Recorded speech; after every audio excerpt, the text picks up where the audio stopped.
So this is the sixth case of OLL in 2x2 Rubik's Cube. Bottom layer is done. In the top layer, there are no yellow pieces on the top. Two yellow pieces.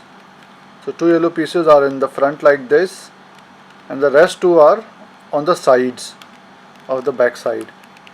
So two in the front like this, and the rest two are on the sides on the back side. So this is case 6. Now how to solve this? To solve this, hold the cube so that this front two pieces are towards the left side like this, and then do F R U R prime U prime R U R prime U prime and F prime. So see, this OLL case is also done.